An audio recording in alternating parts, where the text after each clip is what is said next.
It's Mrs. McKelvy back with the next story in 13 Alabama Ghosts and Jeffrey. But before we get to today's story, I wanted to tell you something that was amazing that happened today. If you remember yesterday's challenge about the calliope, I showed you how you can make your very own calliope if you have a couple people at home that can help you out. Well, today I got an email that had a student and her sister and her mother, and they recorded themselves making a calliope, and it sounded great. So I just wanted to give a shout out to that family. I was so excited to get your email. So today's story is one of my favorites from this book. I remember it from when I was a little girl and I read it over and over again. It's called The Unquiet Ghost at Gaineswood. It is an accepted axiom that no ghost can rest quietly until its body has been given proper burial. Those unfortunates who have not been interred with the necessary rites are doomed to haunt the earth until their remains are put into graves with their due ceremony. Gaineswood, the great house built in Demopolis by General Nathan B. Whitfield in 1842, has been haunted by just such a restless ghost. General Whitfield began the building of his home in 1842, and when it was completed, it was the showplace of Alabama. His friend, George Strother Gaines, the Choctaw Indian factor, had lived on the site, and General Whitfield decided that it was most fitting for the mansion to be named for him. No ghost could have found a more beautiful house to haunt than this neoclassic mansion with its 12 great Doric columns on the portico, in pleasing contrast with the more elaborate Corinthian drawing room and the priceless Chippendale furniture throughout the house. Soon after Gaineswood was completed, Mrs. Whitfield died, leaving several small children, and the general found it necessary to employ a housekeeper. He was fortunate enough to find an efficient and attractive young woman, a Miss Carter, whose father was in Europe, serving as a consul to Greece at the time. All of Miss Carter's relatives lived in Virginia, far away from the Marengo County town of Demopolis. And despite her duties as housekeeper for the large mansion and as a companion for the children, she was often lonely. General Whitfield was aware of her loneliness, so being a kind and thoughtful man, he was pleased to have her invite her sister Evelyn to come to Gaineswood to spend the winter with her. Evelyn was an excellent musician and loved to play the piano. The general was also an accomplished musician, and he encouraged Evelyn to perform.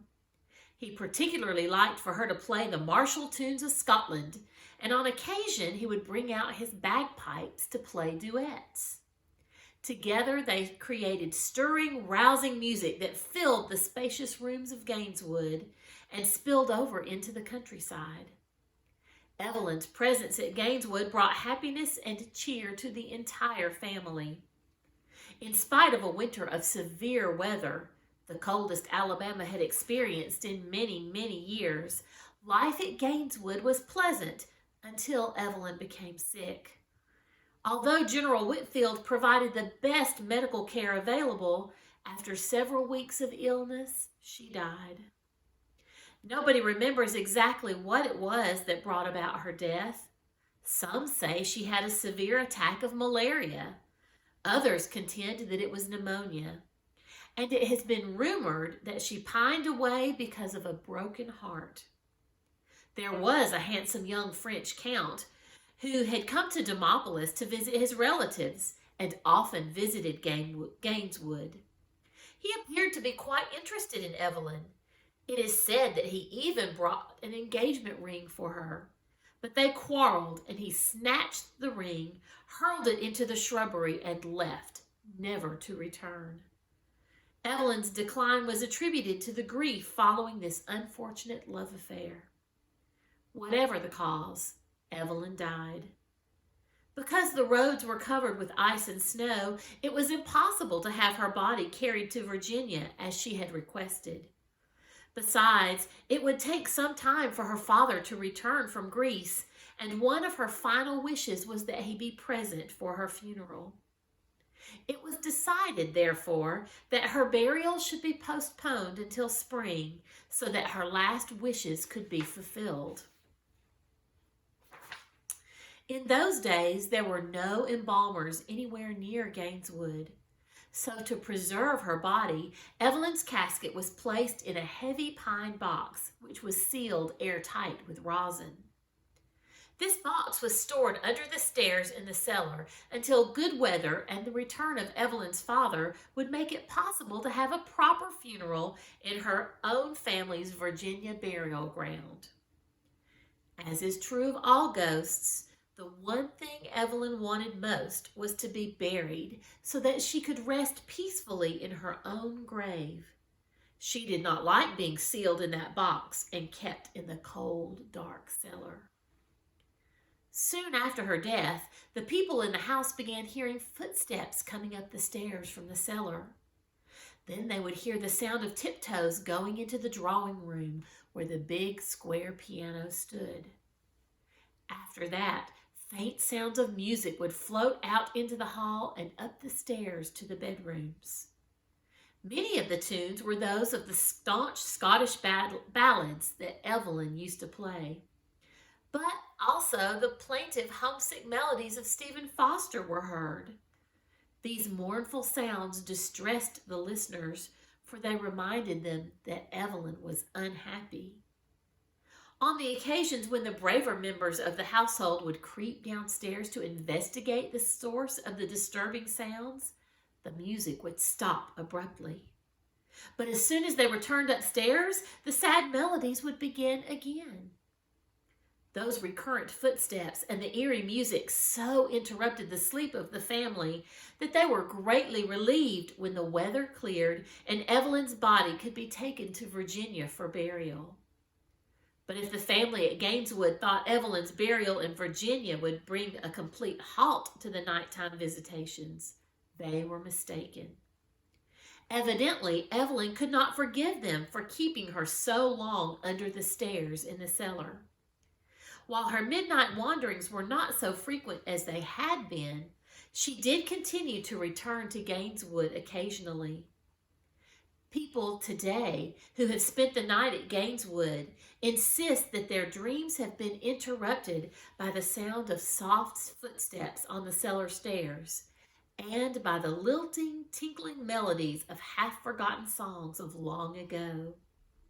And they are sure that the ghost of Evelyn Carter returns to protest her exile in the sealed pine box beneath the cellar stairs at Gaineswood. Well, this story brings us about halfway through our 13 Alabama ghost stories. So if it's almost halfway, can you figure out what number story this was and how many more stories we still have to go? I'll tell you the answer tomorrow. But there's one other thing that I wanted to tell you about, to give to you to think about. One of the reasons I loved this story so much as a little girl was that it really felt spooky. And feeling spooky is a lot of fun, except when you're in your bed in the dark at night and you're all alone. Sometimes my imagination would get the better of me when I was little and had been reading these ghost stories. But later on in life, I heard an amazing trick that I learned from Catherine Tucker Wyndham. I never saw it in one of her books, but it was on one of her cassette recordings of stories that she told.